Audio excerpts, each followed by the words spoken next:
Hi friends, ಪ್ರಭಾಪರ ರೆಸಿಪಿಗೆ ಸ್ವಾಗತ. ಇವತ್ತಿನ recipe ನುಗ್ಗೆ ಸೊಪ್ಪಿನ ಚಟ್ನಿ. ಯಾವತ್ತಾದ್ರೂ ಮಾಡಿದ್ರಾ? ಖಂಡಿತ ಮಾಡಿರಲ್ಲ. ಇವತ್ತು ನೋಡಿಕೊಂಡ್ರೆ ಇನ್ಯಾವತ್ತು ಬೀಳೋದೇ ಇಲ್ಲ, ಅಷ್ಟು ಚೆನ್ನಾಗಿರುತ್ತೆ ಚಟ್ನಿ ಇದು.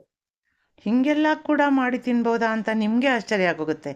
ಬಿಸಿ ಬಿಸಿ ಅನ್ನದ ಜೊತೆಗೆ ಈ ಚಟ್ನಿ ಹಾಕ್ಕೊಂಡು ತಿಂತಾ ಇದ್ರೆ ಕಳೆದೇ ಹೋಗ್ಬಿಡ್ತೀರ. ಬನ್ನಿ ಹೇಗೆ ಮಾಡೋದು ಅಂತ ನೋಡೋಣ.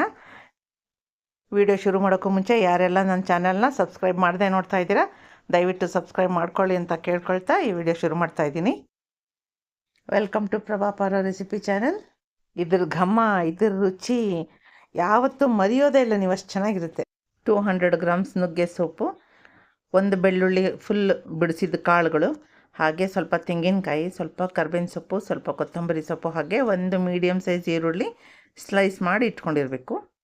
2 ಒಣಮೆಣಸಿನ್ಕಾಯಿ, ಹಾಗೆ 2 ಹಸಿಮೆಣಸಿನ್ಕಾಯಿ.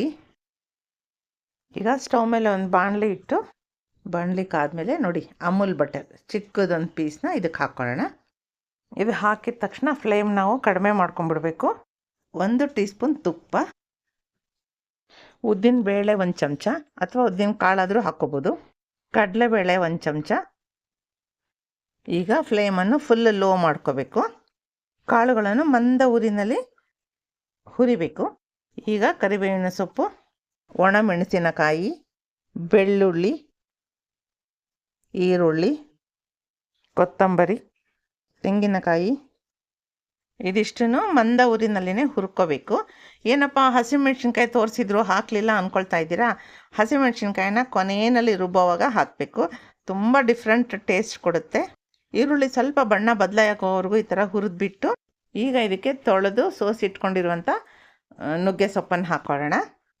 ನುಗ್ಗೆ ಸೊಪ್ಪು ಸ್ವಲ್ಪ ಮೆತ್ತಗಾಗೋವರೆಗೂ ಚೆನ್ನಾಗಿ ಈ ಥರ ಹುರ್ಕೋಬೇಕು. ಆಮೇಲೆ ಇದಕ್ಕೆ 1 ಚಮಚ ಉಪ್ಪನ್ನು ಹಾಕ್ಕೊಳ್ತೀನಿ.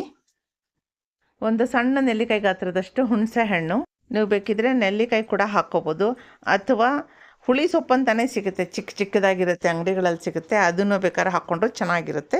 ಅಥವಾ ಏನು ಬೇಡ ಅಂದರೆ ಚಟ್ನಿ ಎಲ್ಲ ರುಬ್ಬಿದಾದಮೇಲೆ ನೀವು ಲಿಂಬೆಹಣ್ಣು ಕೂಡ ಹಾಕ್ಕೋಬೋದು. ಆದರೆ ಹುಣಸೆಹಣ್ಣಲ್ಲೇ ತುಂಬ ಟೇಸ್ಟ್ ಕೊಡೋದಿದು. ಸೊಪ್ಪನ್ನು ಕೈ ಬಿಡ್ದಂಗೆ ಹುರಿತಾ ಇರಬೇಕು. ಈಗ ಇದಕ್ಕೆ ಒಂದು ಅರ್ಧ ಚಮಚ ಅರಿಶಿಣದ ಪುಡಿ ಹಾಕಿ ಚೆನ್ನಾಗಿ ಇದನ್ನು ಹುರಿಬೇಕು.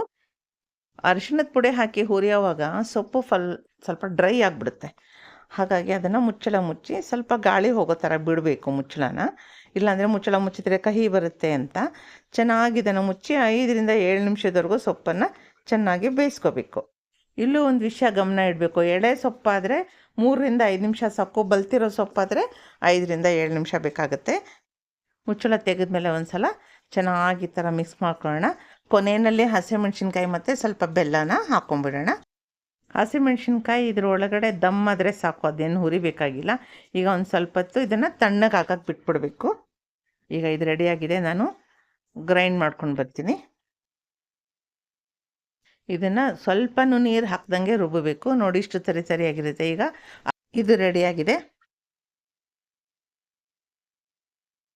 ಈಗ ಇದನ್ನು ಒಂದು ಕಂಟೈನರ್ ತೆಗೆದಿಟ್ಕೊಳ್ತೀನಿ. ಇದಕ್ಕೆ ಘಮ ಸ್ವಲ್ಪ ಇನ್ಹ್ಯಾನ್ಸ್ ಆಗಬೇಕು ಅಂತ ಹೇಳಿಬಿಟ್ಟು ನಾನು ಮತ್ತೆ ಒಗ್ಗರಣೆ ಹಾಕ್ತಾಯಿದ್ದೀನಿ.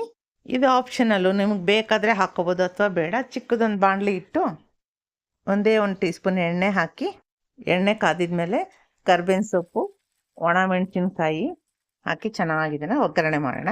ಈ ಥರ ಚಿಕ್ಕದಾಗಿ ಗುಂಡಿಗಿರೋ ಮೆಣಸಿನ್ಕಾಯಿ ಬರುತ್ತಲ್ವ, ಅದನ್ನು ಒಗ್ಗರಣೆ ಹಾಕಿದ್ರೆ ಚೆನ್ನಾಗಿರುತ್ತೆ.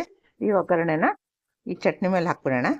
ಫ್ರೆಂಡ್ಸ್, ಈ ಚಟ್ನಿ ಬರೀ ಬಾಯಲ್ಲಿ ತಿನ್ನೋಕ್ಕೂ ತುಂಬ ಚೆನ್ನಾಗಿರುತ್ತೆ. ಬಿಸಿ ಅನ್ನದ ಜೊತೆಗೆ, ದೋಸೆ, ಚಪಾತಿ, ಪರೋಟ ಯಾವುದ್ರ ಜೊತೆಗಾದರೂ ಇದು ತುಂಬ ಕಾಂಬಿನೇಷನ್ನು. ನಿಮಗೆ ಮುದ್ದೆ ಜೊತೆಗೂ ಚೆನ್ನಾಗಿರುತ್ತೆ. ನುಗ್ಗೆ ಸೊಪ್ಪೇ ತಿನ್ನಲ್ಲ ಅನ್ನೋರಿಗೆ ಇದನ್ನು ಮಾಡಿಕೊಟ್ರೆ ತುಂಬ ಚೆನ್ನಾಗಿ ಇಷ್ಟಪಟ್ಟು ತಿಂತಾರೆ. ನಮಗೆಲ್ಲ ಗೊತ್ತಿರೋ ಹಾಗೆ ನುಗ್ಗೆ ಸೊಪ್ಪಲ್ಲಿ ಬೇಕಾದಷ್ಟು ಪೌಷ್ಟಿಕಾಂಶಗಳಿವೆ. ಫ್ರೆಂಡ್ಸ್, ನಿಮಗೂ ಈ ರೆಸಿಪಿ ಇಷ್ಟ ಆಗಿದೆ ಅಂದ್ಕೊಳ್ತೀನಿ. ನೀವು ಮನೇಲಿ ಟ್ರೈ ಮಾಡಿ, ಹಾಗೆ ಹೇಗೆ ಬಂತು ಅಂತ ಹೇಳೋದನ್ನು ಮರಿಬೇಡಿ. ಇದೇ ರೀತಿ ಈಸಿ ರೆಸಿಪೀಸ್ಗೆ ನನ್ನ ಚಾನಲ್ನ ಫಾಲೋ ಮಾಡೋದನ್ನು ಮರಿಬೇಡಿ. Thank you friends, thank you for watching.